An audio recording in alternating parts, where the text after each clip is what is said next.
Hello, hello, hello. My name's Alistair Humphreys. I'm the author of The Boy Who Biked the World books, and I'm saying hello this morning to a fantastic school in Castleknock near Dublin in Ireland. Thank you so much for reading my books, and thank you for sending me some questions. I've got them here on my computer. Very good questions. Right, question one. Why did Tom not visit Ireland? A very good question.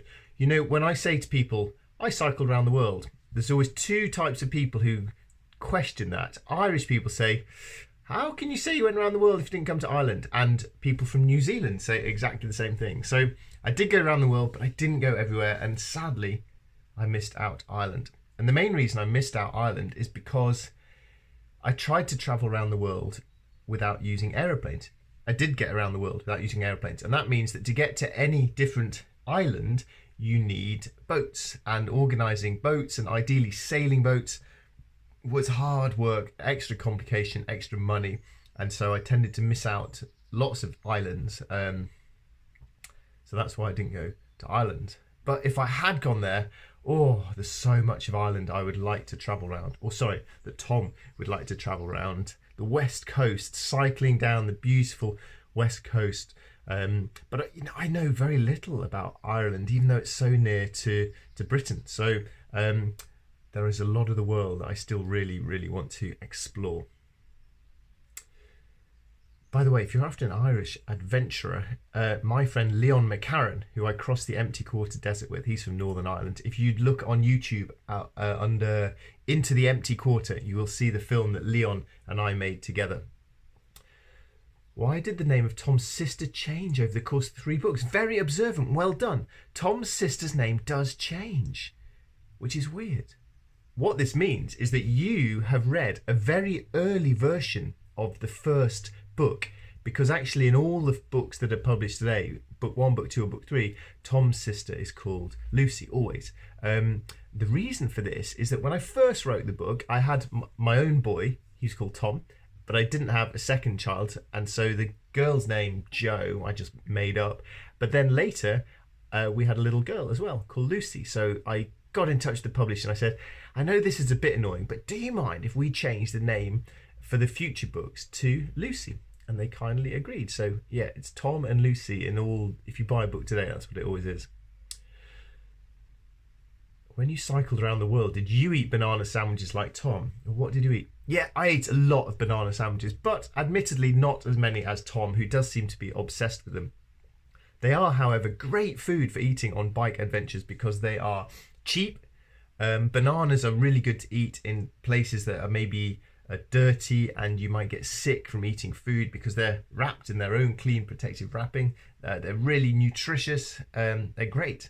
I also ate a lot of pasta, noodles to give me energy, and generally though I just ate whatever was the cheapest food in every country I went to, plus a lot of banana sandwiches. What's been your favourite place from your adventures and why? Oh man, that's a hard thing to choose. Favourite place is so hard because you like, for example, I might say Sudan because the people were lovely, or I might say Siberia for the sheer epicness of being there in winter, or I might say Kyrgyzstan for the mountains, or Northern California because for the beautiful coast and the redwood forests, or the Transkei in Cape Town. But you know, if you asked me this question in 10 minutes time, I'd give different answers. And isn't that one of the wonderful things about all these amazing places in the world? Do you have a favourite and least favourite food? Dun, dun, dun. Least favourite. Dog. Intestines. Pretty rotten old river fish that's got loads and loads of bones in it. Natto, which is like the Japanese version of Marmite. They're all pretty gross. Favourite foods are much better. Cycling's great as well because you get so greedy. I loved Middle Eastern food. Lebanese and Syrian food is wonderful. Hummus and baba ganoush and tabbouleh.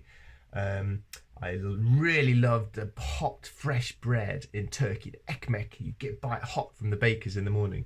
Or in Georgia, the khachapuri, which are like cheese on toast that you have for breakfast. Or sushi in sashimi in Japan is wonderful, or massive steaks asado in Argentina. Oh, you're making me hungry just thinking of all of this. So many good places and so much nice food. When you broke your foot running the race across the Sahara Desert, how did you manage to keep going? Well, when you read it like that, it sounds quite ridiculous to run a half marathon with a broken foot. But here's the thing. I was in a running race in the desert that I'd been training for a year for. I'd paid a huge amount of money to be there. I'd run a long, long way, and I was only a day away from the finish line. Plus, there were 800 crazy women and men running and hobbling and limping their way through the desert with me.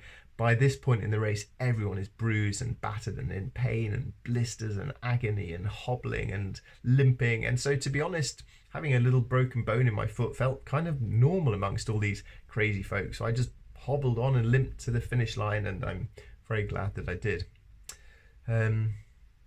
Thank you for your questions. Thank you for reading my book. I really hope that you enjoyed it, and good luck with your own adventures.